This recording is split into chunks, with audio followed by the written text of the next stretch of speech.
नमस्कार दोस्तों, कैसे हैं आप लोग। 23 जुलाई 2023 की डेली करंट अफेयर्स और एडिटोरियल। अब चूंकि आज संडे है, एडिटोरियल छपता नहीं है, तो इसकी जगह आ गया है science and tech analysis. Science and tech analysis की 3 न्यूज़ेस हैं।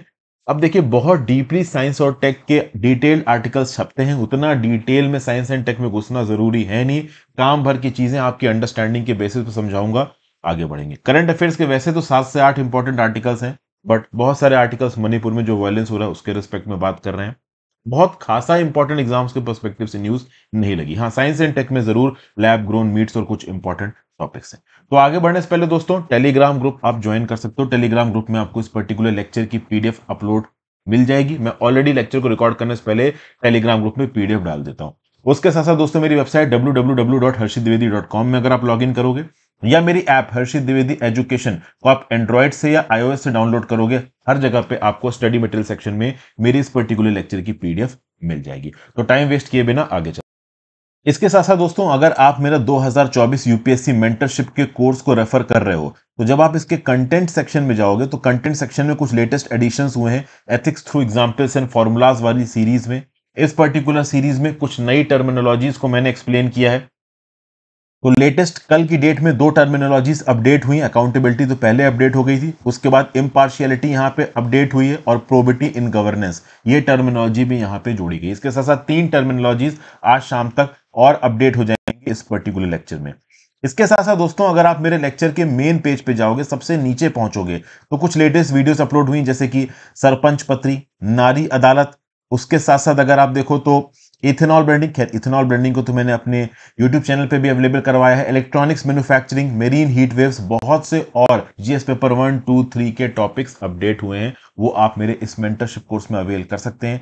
स्पेसिफिक तरीके से, सीरियस तरीके से जो लोग यूपीएससी या फिर किसी पीसीएस एग्जाम की तैयारी कर रहे हैं, इनको काफी काम का इंपॉर्टेंट मटेरियल बिल्कुल ऑर्गेनाइज तरीके से डिटेल्ड नोट के साथ, और आपको अपने कॉपी में कैसे नोट बनाने हैं ये भी मैं वीडियोस को समझाते हुए बताता हूं। उसके साथ साथ एथिक्स, और आगे आने वाले समय में और भी इनिशिएटिव्स लॉन्च होंगे। रीजन बिंग 1.5 साल लंबा कोर्स है, तो आप चाहें तो इसको ज्वाइन कर सकते हैं। काफी मेहनत से बनाई हुई चीज है।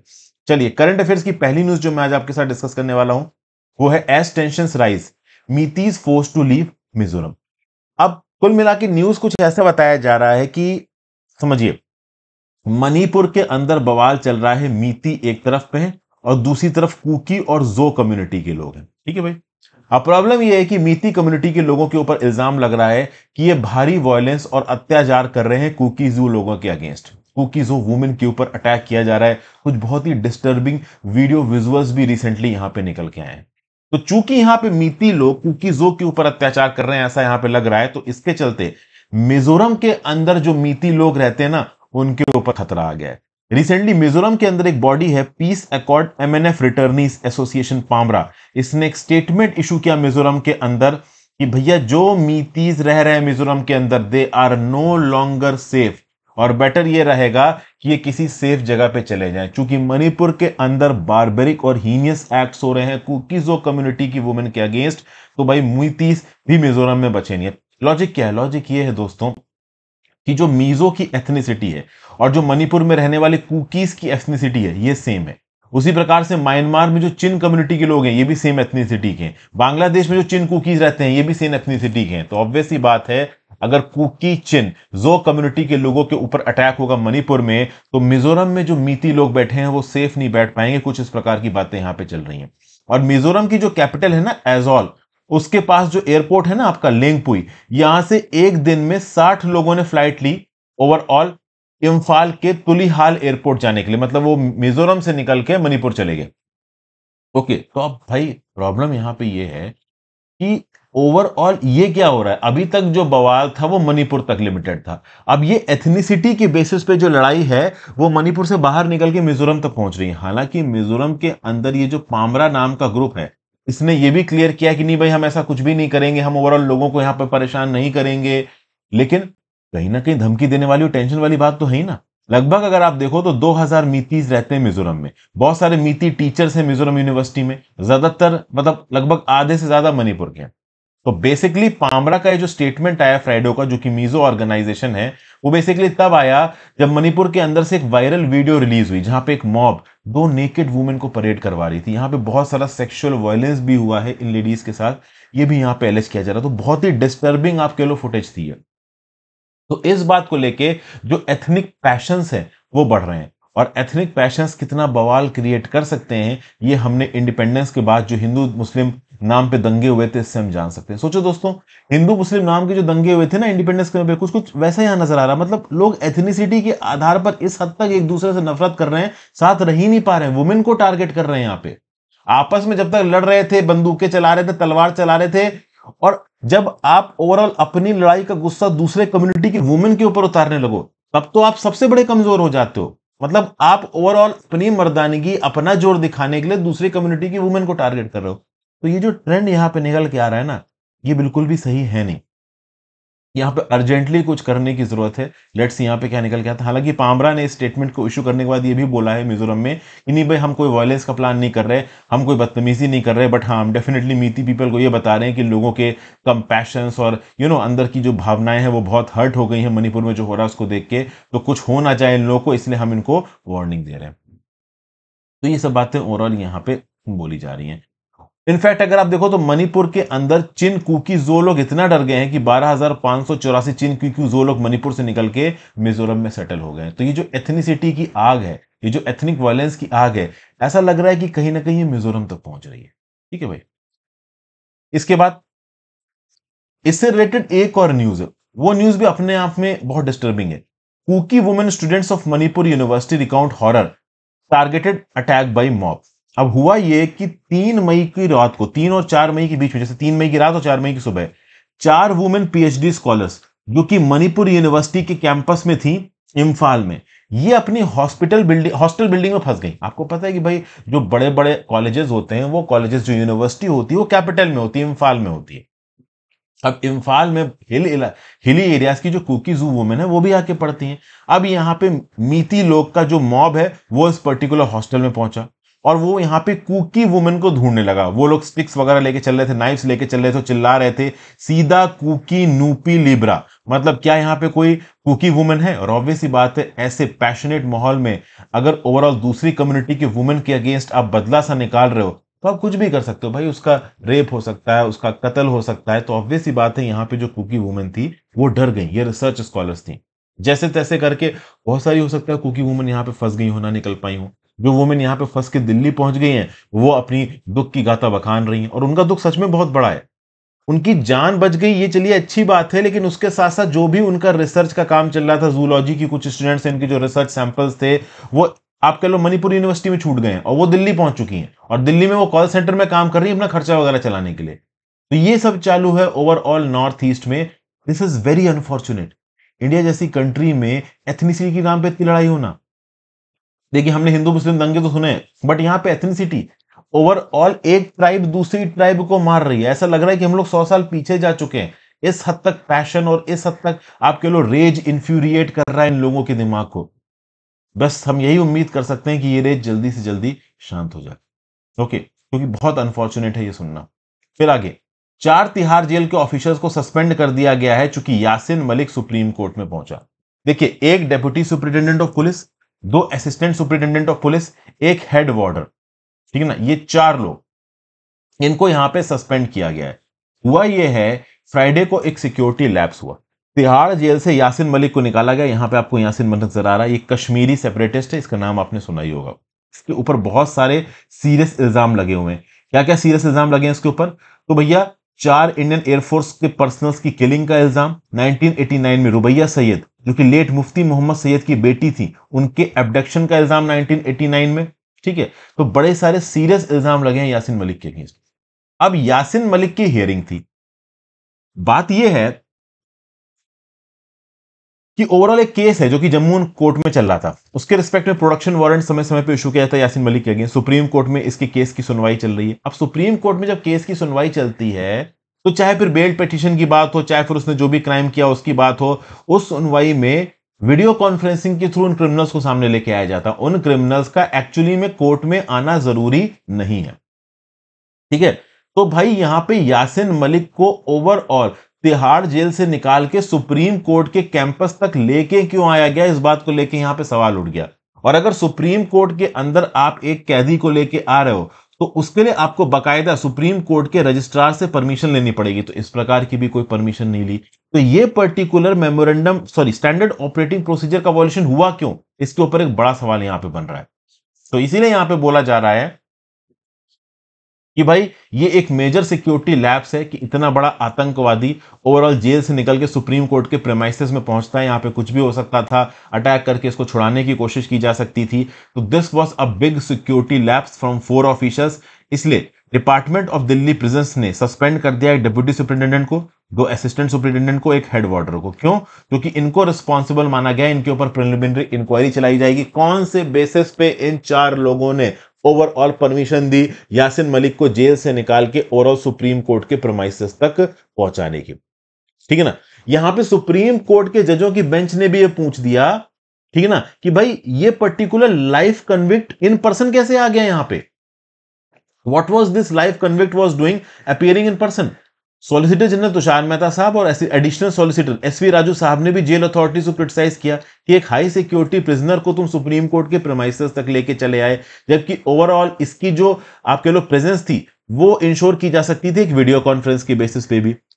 तो क्वेश्चंस यहां पे उठाए होंगे, इंक्वायरी यहां पे होगी और 4 जेल ऑफिसर्स को यहां पे अभी के लिए सस्पेंड कर दिया गया। इनके ऊपर यहां पे इंक्वायरी शुरू हो गई। सस्पेंड होना अपने आप में बहुत बड़ी बात होती है दोस्तों गवर्नमेंट एम्प्लॉय के लिए, समझ गए ना। केस चालू हो जाता है आपके ऊपर, और जब आप एक गवर्नमेंट एम्प्लॉय हो, केस चालू है, तो आपको कोई सेंसिटिव पोस्टिंग नहीं मिलेगी। कल की डेट में आप आईएएस बनते हो ना, और आपके ऊपर कोई केस खुल जाता है, आप सस्पेंड हो जाते हो, तो कभी डिस्ट्रिक्ट मजिस्ट्रेट की पोस्टिंग नहीं मिलेगी आपको। अगर आईपीएस बनते हो तो कभी सुपरिटेंडेंट ऑफ पुलिस की पोस्टिंग नहीं मिलेगी, कोई गंदा सा डिपार्टमेंट दे दिया जाएगा, ट्रेनिंग एनी टाइप का, वहीं बैठा दिया जाएगा। समझ गए। तो एक पर्टिकुलर गवर्नमेंट ऑफिसर के लिए अपने खिलाफ केसेस इनिशिएट ना करना बहुत ज्यादा जरूरी होता है, क्योंकि आपके फ्यूचर पोस्टिंग्स और प्रमोशन सब कुछ उसके ऊपर डिपेंड होता है। फिर इंडियन नेवी और वियतनाम नेवी के बीच में जो स्ट्रेटेजिक कॉपरेशन की बड़ी अच्छी न्यूज है यहां पे, आईएनएस किरपान, इसको इंडियन नेवी से डीकमीशन किया गया। और पहले जो इंडियन नेवी वॉरशिप को रशिया जैसी कंट्रीज से वहां पे डीकमीशन होने के बाद लेती थी, अब इंडियन नेवी का कॉर्वेट डीकमीशन होके वियतनाम को दिया जा रहा है। यहां पे आपको फोटो दिख रही है आईएनएस किरपान की। इंडियन नेवी में 32 साल इन्होंने सर्व किया है इस पर्टिकुलर शिप ने, और अब वियतनाम पीपल नेवी को दिया जा रहा है ये पर्टिकुलर जहाज to closely examine and explore the vast potential of the Indian ship building industry hold. देखिए, आगे आने वाले समय में साउथ चाइना सी के आसपास के इलाके में अगर इंडिया को अपनी प्रेजेंस और धाक बनानी है, तो वहां पे प्रेजेंट कंट्रीज के साथ कोऑपरेशन बढ़ाना पड़ेगा। और Vietnam is a very important country. Vietnam के बगल में एक बुली कंट्री एग्जिस्ट करती है, चाइना, और ये चाइना सबको बुली करता है, इंक्लूडिंग इंडिया। वियतनाम इंडिया के border line of actual control पे क्या कर रहा है चाइना, इनफैक्ट पूरा ऑक्सीजन कब्जा के बैठा है। कुल मिला के यहां पे इंडिया ने बोला है कि वैल्यू ऑफ मनी प्रोपोजिशन के अंदर ओवरऑल हम इंडिया की इंडिजीनियस शिप बिल्डिंग प्रोजेक्ट्स को वियतनाम को डिस्प्ले कर रहे हैं। इसके तहत हमने अपना आईएनएस किरपान अभी वियतनाम की सर्विस में दे दिया है। उसके आगे आने वाले समय में वियतनाम को जब भी कलेक्टिव सिक्योरिटी नीड्स की जरूरत होगी, इनफैक्ट पूरे रीजन में जब कलेक्टिव सिक्योरिटी नीड्स की जरूरत होगी, तब इंडिया यहां पे स्टेप इन करेगा। ठीक है ना भाई। आईएनएस किरपान जो कि 32 साल सर्विस में रह चुका है इंडियन नेवी के, ये यहां पे हैंड ओवर किया गया है। तो ये जो डीकमीशनिंग है और ये जो हैंडिंग ओवर सेरेमनी है, इसको प्रिसाइड किया था एडमिरल कुमार ने और रियर एडमिरल फार्म मान होंग ने, जो कि डेप्यूटी कमांडर इन चीफ हैं आपके और चीफ ऑफ स्टाफ है वियतनाम पीपल्स नेवी के। ठीक है ना। तो अपने आप में फुल्ली ऑपरेशनल कॉर्वेट को पहली बार इंडिया ने किसी फॉरेन कंट्री को हैंडओवर किया है। इससे पता चलता है कि इंडिया वियतनाम को मानता है प्रेफर्ड सिक्योरिटी पार्टनर, और इंडिया खुद एक प्रेफर्ड सिक्योरिटी पार्टनर है इस पूरे के पूरे रीजन में। ठीक है। ये जो आपका आईएनएस किरपान है, इसको 12 ऑफिसर्स और 100 सेलर्स मैन करते थे। 90 मीटर लंबा है और 10.45 मीटर चौड़ा है। इसका मैक्सिमम डिस्प्लेसमेंट है 1450 टन्स का। डिफेंस मिनिस्टर राजनाथ सिंह साहब ने अनाउंस किया है कि ये जो गिफ्ट दिया है हमने आईएनएस किरपान का वीपीएन को during the visit of Vietnamese counterpart general Phan Van Giang to India. तो इंडियन नेवी और वियतनामीज नेवी के बीच में एक स्ट्रेटेजिक कॉपरेशन का ये नया चैप्टर शुरू हो रहा है। फिर एक न्यूज निकल के आई है, Russia accepts a para on Ukraine war. भैया देखिए, इंडिया के लिए G20 की लीडरशिप अपने आप में एक बड़ा चैलेंज बन गई है। ठीक है ना। चूंकि किसी भी मिनिस्ट्रियल मीट में और सितंबर में जो मेन प्राइम मिनिस्टर वाली जो मीट होने वाली है, हेड ऑफ गवर्नमेंट वाली जो मीट होने वाली है, इसमें एक proper coordinated internationally accepted statement देना बहुत ज्यादा जरूरी है। चूंकि G20 की पूरी प्रेसिडेंटशिप में पूरे साल आपने जो भी मीटिंग की, उसमें जो भी आपने डिस्कशंस किए, जो भी आपने MOUs और स्टैंडर्ड ऑपरेटिंग प्रोसीजर्स बनाए, जिन स्टेप्स के ऊपर भी आपने डिसीजन लिया, एंड में वो स्टेप्स ग्राउंड लेवल पे इंप्लीमेंट होंगे, इस बात के लिए सारी कंट्रीज का लगता है अप्रूवल। और ये अप्रूवल इस समय पे हो गया है काफी मुश्किल में, क्योंकि रशिया यूक्रेन वॉर को चल के दुनिया बटी हुई है। आपको पता है कि रशिया यूक्रेन वॉर में चाइना रशिया एक तरफ खड़े हैं, बाकी वेस्टर्न कंट्रीज एक तरफ खड़ी हैं। अब मांडवली तब हो गई थी थोड़ी बहुत जब बाली मीटिंग हुई थी इंडोनेशिया में। इंडिया के लिए यहां पे बड़ी प्रॉब्लम हो रही है। देखिए, इंडियन G20 निगोशिएटर्स के लिए कुछ अच्छी न्यूज है। लेटेस्ट मिनिस्ट्रियल मीटिंग्स में जो 2 पैराग्राफ इंडिया ने रशिया यूक्रेन वॉर पे जोड़े थे, उसमें एक के प्रति तो रशिया ने अपना ऑब्जेक्शन रखा है, लेकिन दूसरे के प्रति अपना ऑब्जेक्शन ड्रॉप कर दिया है। एक में तो रशिया यूक्रेन वॉर में रशिया के क्रिटिकल रोल को सीधे सीधे क्रिटिसाइज किया जा रहा था, तो रशिया उसको ऑब्जेक्शन कर रहा है। लेकिन दूसरे पैराग्राफ में इंडिया ने बोला है अपहोल्ड इंटरनेशनल लॉ, और मोदी जी का जो स्टेटमेंट है कि today is not an era of war, इस पर्टिकुलर पैराग्राफ के अगेंस्ट अपने ऑब्जेक्शन को रशिया ने ड्रॉप कर दिया है और उसको एक्सेप्ट कर लिया है। अगर आप देखो तो रिसेंटली G20 की लेबर मीटिंग हुई थी इंदौर में, जो कि फ्राइडे को खत्म हुई, और G20 की एनर्जी ट्रांजिशन की जो मिनिस्ट्रियल मीटिंग हुई थी वो थी गोवा में सैटरडे को।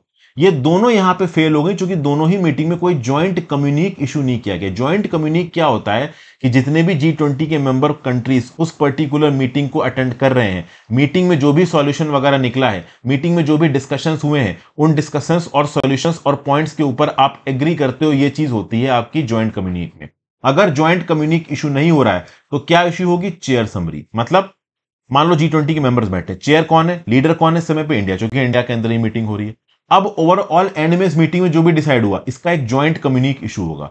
जॉइंट कम्युनिक इशू होता है तो इसका मतलब यह है कि G20 के जितने पार्टिसिपेटिंग मेंबर्स उस पर्टिकुलर मीटिंग में प्रेजेंट थे, वो जॉइंट कम्युनिक के टेक्स्ट के साथ एग्री करते हैं, और टेक्स्ट में कुछ इंपॉर्टेंट कंक्रीट पॉइंट्स होते हैं। अगर ओवरऑल जॉइंट कम्युनिक पास नहीं हुआ, इसका मतलब सारे पॉइंट्स के ऊपर सारी कंट्रीज का एसेंट नहीं है। तो उस केस में जो चेयर है, जो कि अभी के समय पे इंडिया है, उसको एक चेयर समरी इशू करनी पड़ती है कि हाँ भाई, इन इन बातों पे डिस्कशन हुआ, ये हुआ, लेकिन फाइनली आप किसी सॉल्यूशन पे नहीं पहुंच पाए। तो अगर इंडिया यहां पे फाइनली सितंबर में एक जॉइंट कम्युनिक नहीं इशू करवा पाता है, तो इंडिया के लिए थोड़ा सा यहां पे ह्यूमिलिएशन वाली बात हो जाएगी। तो ये सारी बातें यहां पे निकल के आ रही हैं। तो रशिया का जो स्टैंड है कि ठीक है भाई, कम से कम वो एक पैराग्राफ को एक्सेप्ट कर रहा है, यही लॉन्ग टर्म में थोड़ा बहुत इंडिया की जो उम्मीदें हैं कि हाँ भाई एक जॉइंट कम्युनिक इशू हो जाएगा सितंबर में नई दिल्ली में, इसको बढ़ाता है। लेकिन यहां पे कुछ नए डाउट्स क्रिएट हो गए हैं। चाइना ओवरऑल ये बोल रहा है कि सारे जियोपॉलिटिकल इश्यूज को अगर आप स्टेटमेंट्स में इंक्लूड करोगे तो ठीक नहीं है। ओवरऑल ये रशिया यूक्रेन वाले मुद्दे को इन G20 के स्टेटमेंट से अगर अलग रखा जाए तो बेटर है। अब यहां पे साउथ अफ्रीका भी थोड़ा बहुत अपोजिशन दे रहा है। साउथ अफ्रीका कह रहा है कि बाली के मिनिस्ट्रियल मीट में जिस चीज के ऊपर हमने एग्री किया था, बस वही का वही स्टेटमेंट रख दिया जाए, यहां पे ठीक नहीं है। यहां पे रशिया यूक्रेन वॉर के ऊपर कुछ कंक्रीट बातें और होनी चाहिए। तो रशिया ने 2 पैराग्राफ में एक पैराग्राफ को अप्रूवल दे दिया है, एक के अगेंस्ट उनका अपोजिशन है, जो कि वो सीधे सीधे रशिया क्रिटिकल है। चाइना यहां पे नया अपोजिशन दे रहा है, साउथ अफ्रीका यहां पे नया अपोजिशन दे रहा है।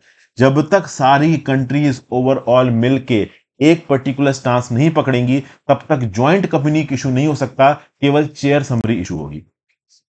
ठीक है, तो ये बातें यहां बताई जा रही है। अब इंडिया के लिए यहां पे ज्वाइंट कम्युनिक इशू करवाना बहुत ज्यादा जरूरी है। अगर इंडिया यहां पे फेल कर जाता है एक लीडर्स डिक्लेरेशन इशू करवाने में, पहली बार ऐसा होगा कि ज्वाइंट कम्युनिक इशू नहीं होगा जब से G20 group of global economies की मीटिंग 1999 में शुरू हुई है। तब से ओवरऑल अगर आप देखो, और इसको लीडर लेवल में अपग्रेड किया गया है लीडर लेवल समिट में 2008 में, तब से कोई भी एक ऐसी मिनिस्ट्रियल मीट नहीं हुई है जहां पे ओवरऑल ज्वाइंट कम्युनिक इशू ना हुआ हो।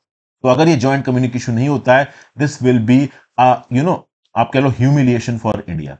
और बेसिकली इसके चांसेस भी हैं, क्योंकि देखिए चाइना पूरी तरीके से कोशिश करेगा कि इंडिया यहां पे ज्वाइंट कम्युनिक इशू ना करवा पाए। एक बार रशिया इंडिया के कंसर्न सुन लेगा, वेस्टर्न कंट्रीज इंडिया के कंसर्न सुन लेंगी, but China will hell bent will try its best to block a joint communique. Let's see यहां पे क्या निकलता है। फिर एक और news, social welfare GS paper 2 में चीज काम की है। TeleMANAS helpline run by government has fielded 2 lakh distressed call. ये क्या न्यूज है?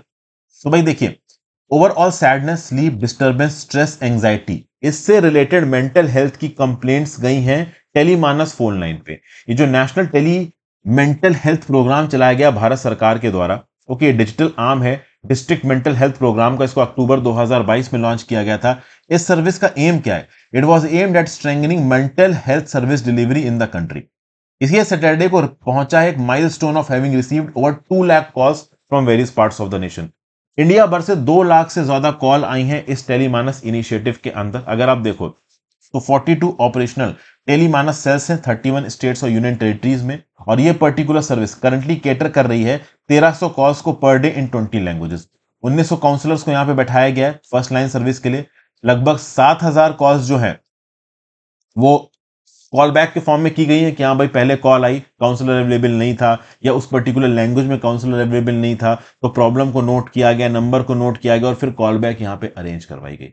जो कॉलर्स को स्पेशलिस्ट केयर चाहिए उनको नियर बाई सर्विसेज और हेल्थ केयर फैसिलिटीज में रेफर किया गया। बहुत सारी कॉल्स यहाँ पे एग्जाम स्ट्रेस से रिलेटेड थी। जब भी एग्जाम सीजन चलता है तो कहीं ना कहीं स्टूडेंट्स के ऊपर एक्स्ट्रा प्रेशर चलता है, तो ये स्टूडेंट्स अपनी प्रॉब्लम को सॉर्ट आउट करने के लिए एग्जाम से रिलेटेड काउंसलिंग और सेल्फ हेल्प स्ट्रेटजीज के लिए कॉल कर रहे थे। तो जो 2 लाख कॉल्स थी उसमें 59.6% मेल कॉलर्स थे, 40% फीमेल कॉलर्स थी, ऐसा बताया प्रतिमा मूर्ति जी ने, जो कि डायरेक्टर है national institute of mental health and neuro sciences के। टोल फ्री नंबर क्या है? तो 14416 या फिर 1800891416।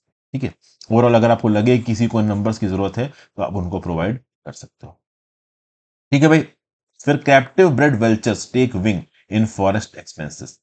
भैया अगर आप देखो तो 2020 में 8 critically endangered oriental white backed captive bred vultures को फर्स्ट टाइम वाइल्ड में छोड़ा गया था Jatayu conservation breeding centre Pinjore Haryana में। उसके बाद अगर आप देखो 3 साल बीत चुके हैं तो ऐसी 5 वल्चर सर्वाइव करती हैं और 2 तो पेयर भी कर चुकी हैं और सक्सेसफुली नेस्ट कर चुकी हैं, अपने बच्चे वगैरह पैदा कर रही हैं। तो इससे जो वाइल्ड लाइफ इंथुजियास्ट हैं वो काफी खुश हैं।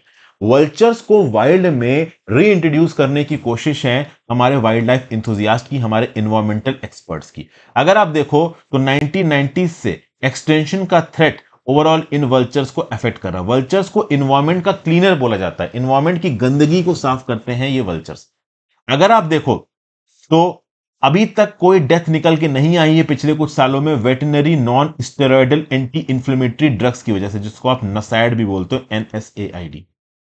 ऑर्निथोलॉजिस्ट मतलब जो बर्ड्स वगैरह की स्टडी करते हैं, इनकी एक बड़ी टेंशन है कि ओवरऑल डाइक्लोफिनॉक ड्रग के चलते, डाइक्लोफिनॉक कैटल को दिया जाता था एज अ पेन किलर, वो जब कैटल मर जाता था उसके करकास को ये वेल्चर्स खाती थी और वो डाइक्लोफिनॉक इन वेल्चर्स में पहुंचता था, उसके चलते इन वेल्चर्स के अंदर रीनल फेलियर हो जाता था और इनकी मौत हो जाती थी। लेकिन अब ओवरऑल इन करकासेस को फीड करके वल्चर्स नहीं मर रही हैं, मतलब इन करकासेस में डाइक्लोफिनाक नहीं है, डाइक्लोफिनाक के प्रयोग को बहुत कम किया जा रहा है। इसके साथ वल्चर्स में एक और पॉजिटिविटी देखने को मिल रही, नेस्टिंग। नेस्टिंग एक बहुत इंपॉर्टेंट माइलस्टोन होता है, एक इनकरेजिंग साइन होता है री इंडक्शन प्रोग्राम का। ठीक है, ये सब बातें ओवरऑल यहां पे बताई जा रही हैं। पिंजौर से रिलीज के बाद जो 31 ओरिएंटल व्हाइट बैक्ड वल्चर्स है ना, इनको बैचेस में रिलीज किया गया वेस्ट बंगाल में 2021 में। ठीक है, ये जो बर्ड्स हैं वो हर दिन उड़ती हैं और अपने खाने को ढूंढती हैं, तो जो टीम्स हैं वो इन वल्चर्स को मॉनिटर करती रहती हैं। 1993 में एस्टिमेटेड 40 मिलियन वल्चर्स थी इंडिया के अंदर, 4 करोड़ वल्चर्स थी, बॉम्बे नेचुरल हिस्ट्री सोसाइटी की स्टडी ये बोलती है। लेकिन 3 स्पेशीज की जो पॉपुलेशन है वल्चर्स की, एक है oriental white back, the long build and the slender billed, इनकी पॉपुलेशन 1990 से लेके अब तक में 97% डिक्लाइन की है, और ओरिएंटल व्हाइट बैक्ड वल्चर की जो पॉपुलेशन है वो 99.9% कम हुई। इसलिए इन वल्चर्स को डिक्लेयर किया गया critically endangered bye international union for conservation of nature. ठीक है भाई, तो ये सब बातें ओवरऑल यहां पे बताई जा रही हैं। इस स्पेशीज को schedule 1 wild life protection act 1972 के अंदर डाला गया। इंडिया के अंदर इनको हाईएस्ट अमाउंट ऑफ प्रोटेक्शन दी जा रही है। तो बॉम्बे नेचुरल हिस्ट्री सोसाइटी और royal society for the protection of birds RSPB, ये सब मिलके 4 जटायु कंजर्वेशन ब्रीडिंग सेंटर्स चला रहे हैं। इसमें स्टेट गवर्नमेंट हरियाणा की, मध्य प्रदेश की, वेस्ट बंगाल की, आसाम की मदद कर रही है। ओवरऑल इस BNHS और RSPB की पार्टनरशिप में 700 बर्ड्स को कैप्टिविटी में रखा गया सिंस 2004। इन पर्टिकुलर बर्ड्स को ट्रैकिंग डिवाइसेस भी पहनाए गए ताकि इनके मूवमेंट को ट्रैक किया जा सके, और ऑब्वियस सी बात है मूवमेंट बंद हो गया लंबे समय तक, मतलब वो वल्चर मर चुकी है। तो अगर आप देखो तो जब ओरिएंटल व्हाइट बैक को रिलीज किया गया राजा भागतवा वेस्ट बंगाल में, तो फिर ये नेपाल गई। फिर अगर आप देखो तो ये नेपाल से उड़ते हुए भूटान पहुंची, भूटान से वापस इंडिया में आई, तो इंडिया से नेपाल में, नेपाल से इंडिया में, इंडिया से भूटान में, भूटान से फिर से इंडिया में। तो नेपाल, भूटान और इंडिया के बीच में मूव कर रही है ये बर्ड। मतलब ओवरऑल इस बर्ड का जो आप कह लो एम्बिट है, जो मूवमेंट का दरिया है, वो भी बहुत ज्यादा बड़ा है। ओके, तो basically Bombay natural history society ने कंस्ट्रक्शन करना शुरू कर दिया सॉफ्ट रिलीज सेंटर्स का मध्य प्रदेश में, आसाम में, राजस्थान में, और 3 टाइगर रिजर्व्स में महाराष्ट्र में। देखिए ये जो टाइगर रिजर्व्स हैं, अब इनके अंदर ह्यूमंस भी पसंद नहीं और ह्यूमंस के कैटल भी पसंद नहीं है। तो चूंकि कैटल नहीं है तो डाइक्लोफिनाक और जो बाकी तरीके के पेन किलर्स हैं वो भी नहीं होंगे। तो Bombay natural history society overall captive bred vultures को जब वाइल्ड में रिलीज करती हैं तो वल्चर सेफ जोन आइडेंटिफाई करती हैं। कम से कम 30,000 स्क्वायर किलोमीटर का एक वल्चर जोन सेफ जोन चाहिए जहां पे डाइक्लोफिनॉक ड्रग का इस्तेमाल ना किया जाता हो, क्योंकि अगर नसाइड नाम के ड्रग से ओवरऑल ये वल्चर्स इफेक्ट होती हैं तो ये बहुत ज्यादा टॉक्सिक होता है, इन वल्चर्स को मार देगा। ठीक है, ये सब बातें ओवरऑल यहां पे बताई जा रही है। आई होप वल्चर्स के रिस्पेक्ट में ठीक ठाक इंफॉर्मेशन आपको यहां पे समझ में आ जाए। एक और चीज यहां पे बोली जा रही है, कुछ और ड्रग्स हैं जिनके यूजेज को कम करने की बात की जा रही है, जैसे कि ड्रग्स कीटोप्रोफेन, डिक्लोनोफेनाक। अब भले ये डाइक्लोफेनाक जितने खतरनाक ना हो, लेकिन कैटल में इन पर्टिकुलर पेन किलर्स के प्रमोशन को भी कम करने की कोशिश कर रही है ड्रग टेक्निकल एडवाइजरी बोर्ड, ताकि पैन इंडिया में वल्चर्स की पॉपुलेशन को सस्टेनेबली बढ़ाया जा सके। ये वल्चर्स हमारे इकोसिस्टम के लिए बहुत ज्यादा इंपॉर्टेंट है। फिर आ जाते हैं साइंस एंड टेक्नोलॉजी एनालिसिस में, और साइंस एंड टेक में जो सबसे इंपॉर्टेंट पहला आर्टिकल में डिस्कस करूंगा वो है making meat in the lab. ये द मोस्ट इंपॉर्टेंट आर्टिकल है मेरे हिसाब से आज के साइंस एंड टेक का। अब ये बताया जा रहा है कि लैब में मीट को बनाने के लेके 2 आर्टिकल स्टेट्समैन में छपे थे 28 जून 2023 को, और एक हिंदू में छपा था 9 जुलाई 2023 को। बेसिकली यहां पे ऑथर बात कर रहा है कि अगर इंडिया के एफर्ट्स की बात की जाए लेबोरेटरी में मीट बनाने के, तो ये बहुत अच्छी बात होगी, क्योंकि जब आप लेबोरेटरी में मीट बनाते हो तो फर्स्ट ऑफ ऑल वो बिल्कुल क्रूएल नहीं होता है, मीट का जो टेस्ट है वो भी लोगों को यहां पे मिल जाता है, और उसका जो इकोलॉजिकल और एनवायरमेंटल फुटप्रिंट होता है वो भी कम होता है। ऑलरेडी लेबोरेटरी मीट बनाया जा रहा है यूएस में और यूरोप में।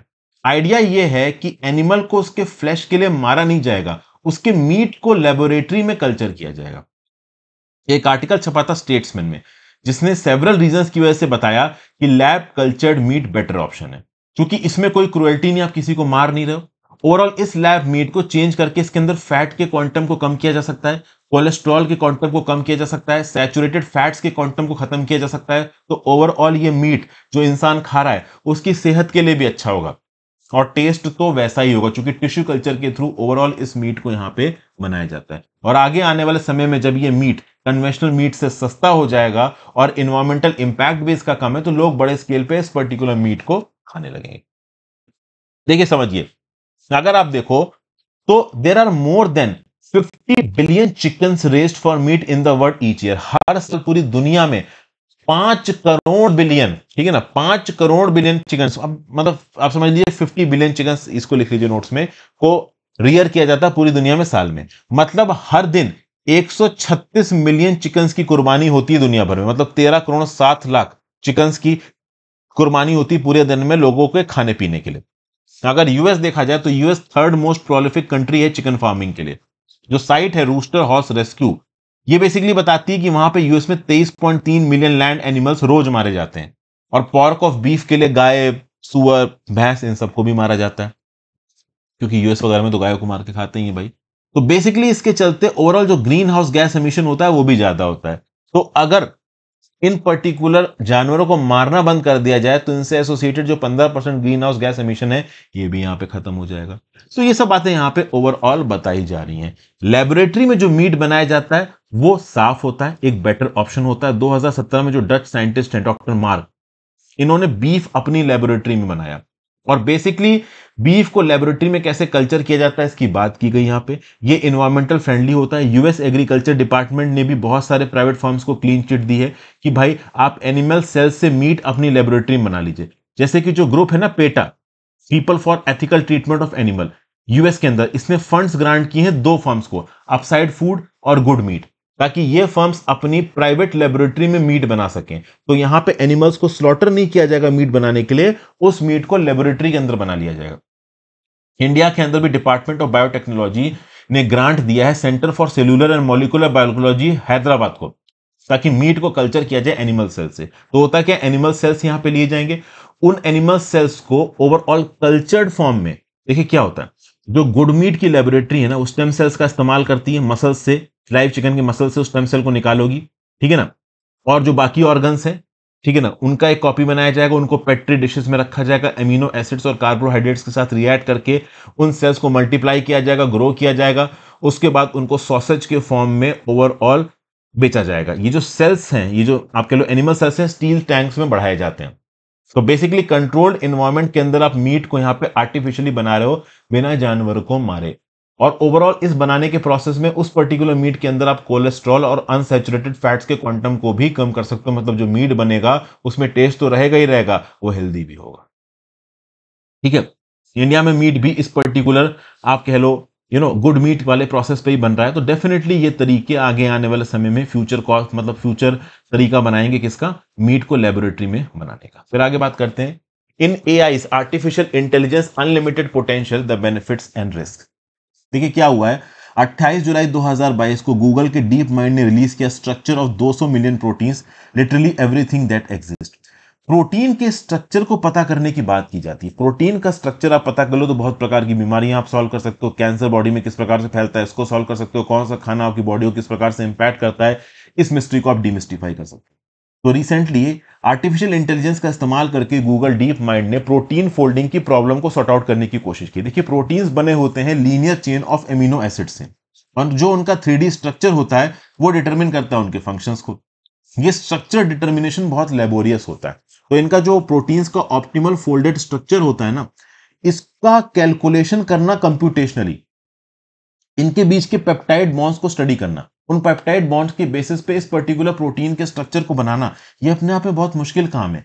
अगर ह्यूमस मैनुअल तरीके से इसको बनाने पे जाएं तो 1000 मिलियन मैन ईयर्स लग जाएंगे। लेकिन यहां पे ओवरऑल इस पर्टिकुलर गूगल डीप माइंड के एल्गोरिदम को इस्तेमाल करके 200 मिलियन प्रोटीन्स के स्ट्रक्चर को बना लिया गया यहां पे। तो इससे क्या होगा कि ड्रग डिस्कवरी तेज हुई है। ठीक ना, ये जो अल्फा फोल्ड है जिससे ओवरऑल प्रोटीन के स्ट्रक्चर को यहाँ पे डिवाइस किया गया, इससे ड्रग डिस्कवरी तेज हुई है। और इससे ओवरऑल वो ड्रग्स जो कि रेयर आप कह लो डिजीजेस को सॉल्व करते हैं, इन रेयर डिजीजेस की दवाइयां बनाने में फार्मास्यूटिकल कंट्रीज इंटरेस्टेड नहीं है। तो बेसिकली इस प्रकार की आर्टिफिशियल इंटेलिजेंस से जो कि प्रोटीन के आप कह लो फोल्ड्स को डिवाइस कर रही है, रेयर डिजीजेस की दवाइयां वगैरह बन सकती हैं। तो ये सब बताया जा रहा है। फिर यहाँ पे ये बताया जा रहा है कि आगे आने वाले समय में 2020 में एक रोबोट सिंथेसाइजर ने एक रिसर्च पेपर को पढ़ा और उसके बेसिस पे पूरा का पूरा कंपाउंड यहाँ पे बना दिया, 3D प्रोटीन स्ट्रक्चर्स को यहाँ पे बना दिया एआई सिंथेसाइजर्स की मदद से। थाउजेंड्स ऑफ मॉलिक्यूल्स को प्रोसेस करके उनके स्पेसिफिक फंक्शंस को समझ के आगे आने वाले समय में रोबोट्स ओवरऑल नए पैटर्न्स को बना सकते हैं। 140 कंट्रीज आगे आने वाले समय में कार्बन डाइऑक्साइड की कंसंट्रेशन को, ग्लेशियर मॉल्स को, सी लेवल को, बायोडाइवर्सिटी लॉस को स्टडी करने के लिए आर्टिफिशियल इंटेलिजेंस के मॉडल्स का इस्तेमाल कर रही है। लार्ज लैंग्वेज मॉडल्स के बेसिस पे चैट जीपीटी नए एक्सीलेंट टेक्स्ट, म्यूजिक, आर्ट वगैरह बना सकता है। फिर यह भी बोला जा रहा है कि साइंटिफिक एंटरप्राइज में आर्टिफिशियल इंटेलिजेंस को इतना ज्यादा ताकतवर भी नहीं करना है कि कल की डेट में वो इंसान को ही डोमिनेट करने लगे। तो ये सब बातें ओवरऑल यहां पे बताई जा रही हैं। हालांकि बेसिकली इस पर्टिकुलर आर्टिकल का जो मेन टॉपिक था वो ये था कि गूगल डीप माइंड ने आर्टिफिशियल इंटेलिजेंस का इस्तेमाल करके 200 मिलियन प्रोटीन्स के स्ट्रक्चर को यहां पे डिवाइस कर दिया, जिससे ओवरऑल बहुत सारी बीमारियों की दवाइयां हम ढूंढ सकते हैं। और ओवरऑल प्रोटीन स्ट्रक्चर का क्या इंपैक्ट होता है, क्या रिएक्शन होता है अलग अलग बॉडीज के साथ, माइक्रोब्स के साथ, वायरसेस के साथ, बैक्टीरिया के साथ, डिजीजेस के साथ, इसको पता कर सकते हैं। और फाइनली यहां पे जीनोमिक डाटा के बेसिस पे कॉपर एज के डिमाइस को पता करने की कोशिश की जा रही है। देखिए ओवरऑल दो इंपॉर्टेंट इवेंट्स माने गए हैं। एक इंपॉर्टेंट इवेंट था 7000 से 6000 बीसी, मतलब ओवरऑल आज से 9000 से 8000 साल पहले। इस समय पे वेस्टर्न यूरेशिया की रीजन में फार्मिंग स्प्रेड होना शुरू हुई थी और ओवरऑल यूरेशियन स्टेपीज में लार्ज स्केल पेस्टोरिट्स ग्रुप्स फैलना शुरू हुए थे 3300 बीसी के बीच में। और ये 7000 से 6000 और 3300 बीसी के बीच का जो टाइम है ना, इसको बोला जाता है कॉपर एज। इस समय पे एक नई प्रकार की economy based on metallurgy, wheel और वैगन ट्रांसपोर्टेशन डेवलप कर रहा था। अब इसमें 4250 बीसी के लगभग कॉपर एज लगभग खत्म हो रही थी और पैस्टोरलिस्ट के एक्सपेंशन की एज आ रही थी। अब ये जो 4250 बीसी का टाइम है ना, ये अक्सर एक्चुअली में 5500 बीसी है। ऐसा कुछ यहां पे रिसर्च की गई है साइंटिस्ट के द्वारा, पता किया गया। तो बेसिकली जो टाइमलाइंस पहले डिवाइस की गई हैं, उन टाइमलाइंस में कुछ अमेंडमेंट किए गए हैं।